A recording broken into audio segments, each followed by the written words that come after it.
Hi, this is Srinivas. Today we are going to see about decision making in C language. So C language, we have seen that C language is your structured programming language and execution starts from top to bottom because it's a top to bottom approach. So here your C processor will execute each and every statement from top to bottom. But in C programming language, there are some conditions where we need to take some decisions. See, here we are having a control statements where your control flows from one statement to your other statement. So here we will see what is this a decision making. So for that we will see a basic example. Here if you can see what is this example is about playing a cricket match. So for that what we are going to take, we are going to take your weather report. So in weather report, what are the basic conditions? What are the conditions and what conditions are to be fulfilled to play a cricket match? So first, if you can see weather report, the first one is your sunny. If your day is a sunny, then what we need to check? Again, we need to check the humidity. If the day is sunny and we need to check the humidity. If your humidity is high, we can't play your cricket match because the humidity is high, there is lot of sweat, so we can't play your cricket match. So here if you see humidity is normal, then yes, we can play your cricket match. So this is the conditions here in your weather report.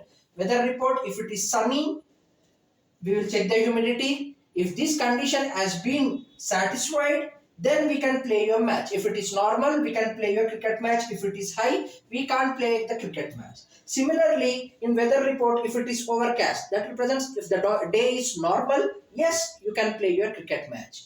Next, what is the condition? If it is raining, if if there is a rain on that particular day, then what we will check? We will check the wind.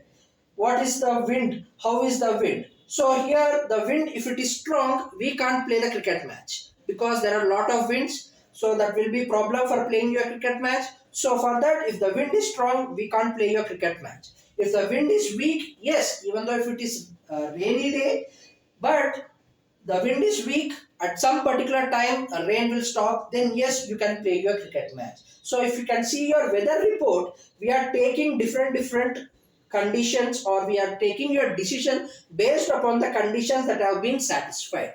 So this is the basic example here of your weather report. So if these reports conditions have been satisfied, then only we are going to play your cricket match. So in this way, similarly in C program also, we are having some control statements or your conditions. If these conditions have been satisfied, then we are going to execute those block of statements. If those conditions have not been satisfied, then what we are going to do, we are going to leave those statements and execute only the statements where the condition has been satisfied. So in this way, what we are doing is we are changing the flow of control of your program.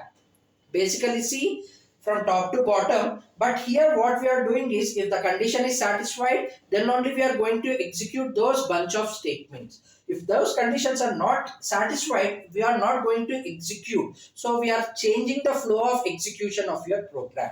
So what are those condition statements in your C? So in C we are having different conditional statements. The first one is your if, next one is your if else, the next one is if else if, and the fourth one is your nested if, and the last one is your switch. So these are the conditional statements or your control statements in your C language where your flow of execution will be changed because of your conditions. Those conditions, if those conditions have been satisfied, then only we are going to execute those statements. So this is about your conditional statements and how we are going to take your decision in your C language. So if you are having any queries, please comment in the comment section.